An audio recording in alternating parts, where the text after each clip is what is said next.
원주시가 유네스코 창의도시 네트워크 문학도시로 지정됐습니다. 원주시는 전 세계 창의도시들이 모이는 연례회의에 참가하며 창의도시 국제포럼 등 다양한 사업을 진행할 예정입니다. 원주천이 국가하천으로 승격되면서 1,800억 원이 투입되는 학성동 정짓들 저류지 사업도 전액 국비로 추진될 전망입니다. 이르면 이번 주 사업 추진 여부가 확정됩니다. 군 항공기 소음 피해 주민들의 보상을 담은 군소음법이 국회 본회의를 통과했습니다. 이제 소송 없이도 피해 보상이 가능해졌습니다. 사회가 당연시해온 통일에 대한 젊은이들의 의견을 묻고 새로운 시대에 맞춰 통일을 논의해야 한다는 강연이 열렸습니다.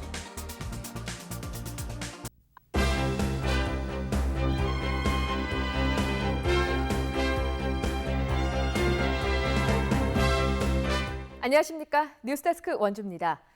원주시가 유네스코 창의도시 네트워크 문학도시로 지정됐습니다. 유네스코는 유럽 시간으로 어제 홈페이지 공지를 통해서 원주시가 2019년 창의도시 네트워크 문학도시에 가입했다고 발표했습니다. 원주시는 지역 문화 자산과 시민들의 자발적인 활동, 지속적 정책 의지를 통해 6년 동안 준비한 결실을 맺었으며 분단 지역의 특성을 살린 평화 문학 프로그램 개발과 그림책 스토리텔링 사업 등이 좋은 평가를 받은 것으로 보고 있습니다. 이로써 원주시는 전 세계 창의도시들이 모이는 연례회의 등에 참가하며 창의도시 국제포럼 개최 등 다양한 사업을 연차별로 진행할 예정입니다. 원주시가 재해 예방 사업으로 학성동 정지마을에 대규모 저류지 조성을 계획하고 있습니다.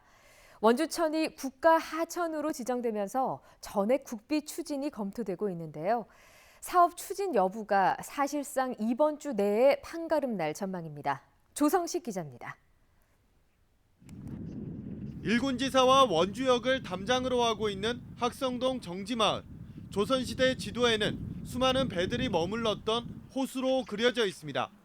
원주시가 이곳에 옛 모습과 비슷한 대규모 저류지 조성을 계획하고 있습니다. 축구장 55개 크기인 40만 제곱미터로 85만 톤의 물을 담을 수 있는 규모입니다. 1998년 이후 4년에 한 번꼴로 원주천이 범람 위기를 겪자 자연재해 예방을 위해 원주천 댐과 저류지를 만들어 수위를 조절하겠다는 취지입니다. 원주청 재해예방 사업은 집중호우와 범람으로 인한 시가지 침수와 인명재산을 보호하고자 홍수 대비 재해예방 시설이며 원주천 댐과 병행 추진하고 있습니다. 원주시는 당초 국비와 도비, 시비 등을 모아 추진할 계획이었지만 올해 8월 원주천이 국가하천으로 승격되면서 상황에 변화가 생겼습니다. 투입되는 예산은 모두 1,800억 원가량. 국가하천 재해예방사업, 즉 전액 국비로 추진되고 있는 겁니다. 사업이 성사되면 홍수 조절은 물론 군부대 이전과 원주역 폐쇄 등에 따른 일대 개발 계획도 탄력을 받을 전망입니다. 저류지를 공원화하면서 우리 시민들이 즐겨 찾을 수 있는 공간으로 만들 수가 있고 일군수 지원사령부가 이전하고 났을 때 국가 선도 사업이 훨씬 더 성공적으로 마무리될 수 있다고 생각합니다. 재해 예방뿐 아니라 지역 균형 발전에도 기여할 것으로 기대되는 정짓들 저류공원. 이르면 이번 주 기획재정부의 사업 타당성 용역 결과가 나와 추진 여부가 확정될 예정입니다. MBC 뉴스 조성식입니다.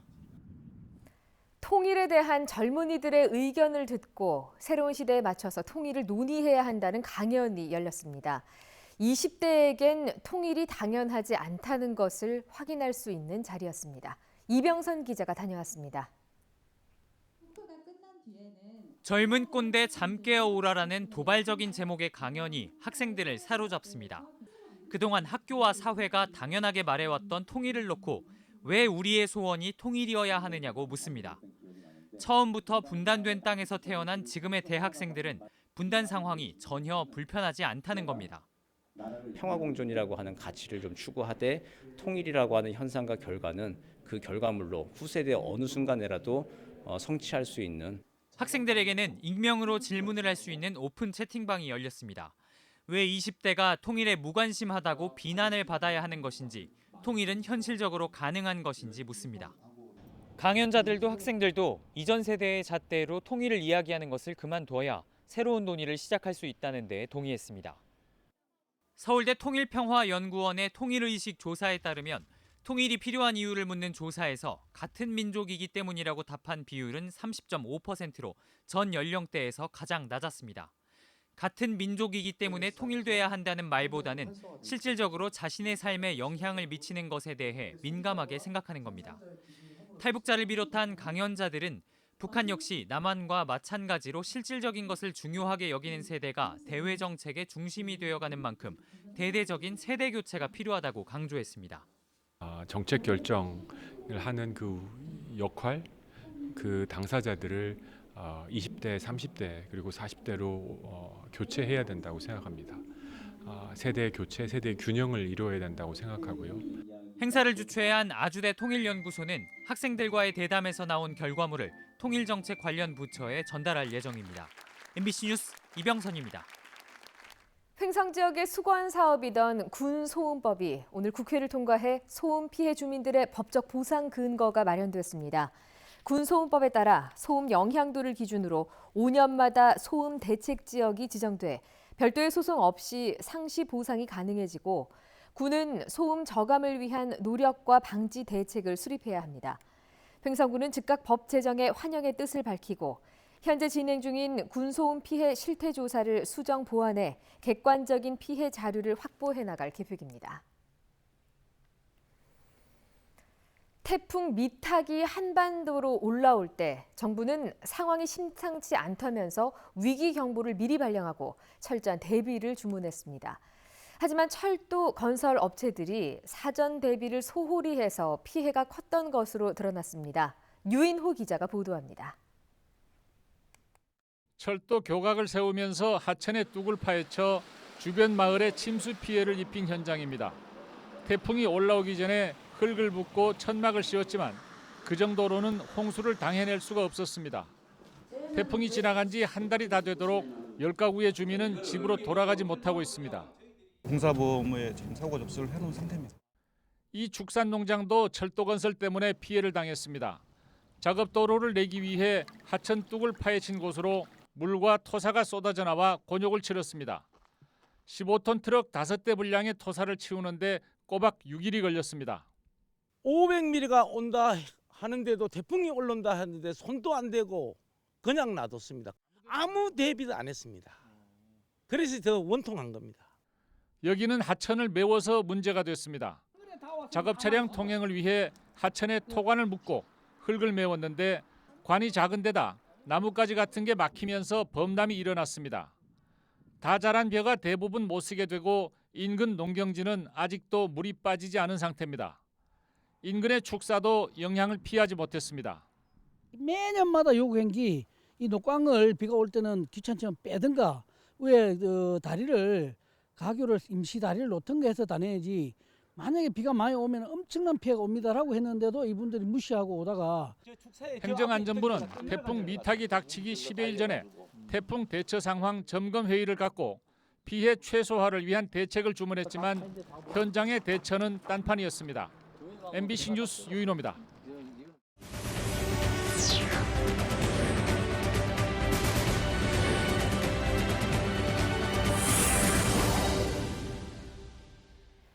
원주시 번영회가 강원도청사 이전 신축과 관련해 도민 의견 수렴을 위한 공론화를 촉구했습니다.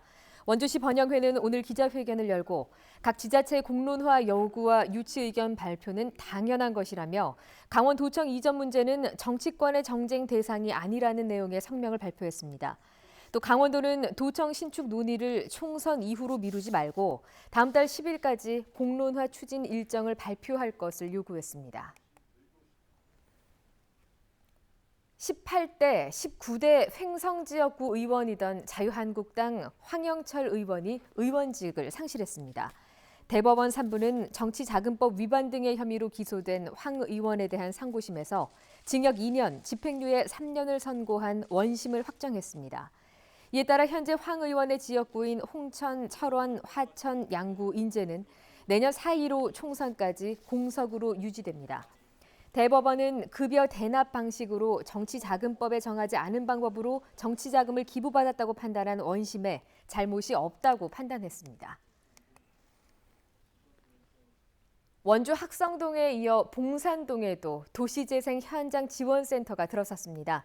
원주 옷문화센터에 마련된 봉산동 도시재생 현장 지원센터는 오는 2023년까지 도시재생대학 운영, 마을관리협동조합 교육, 한마음 축제 같은 프로그램을 운영하면서 봉산동 재생사업을 주도합니다. 봉산동과 함께 도시재생 사업지역으로 선정된 중앙동에도 조만간 도시재생 현장 지원센터가 마련될 것으로 보입니다. 오늘 새벽 원주시 귀래면 주포리에서 멧돼지 5마리가 무더기로 포획됐습니다. 원주시에 따르면 농가와 그물 제작업체가 시범적으로 설치한 포획 그물망에서 오늘 새벽 멧돼지 5마리가 한꺼번에 잡혔습니다. 원주시는 포획된 멧돼지가 돼지 열병 증상을 보이지 않아 따로 바이러스 검사는 실시하지 않는다고 밝혔습니다. 원주시 농산물 도매시장이 동절기를 맞아 이용객들의 편의를 위해 경매 시간을 변경합니다.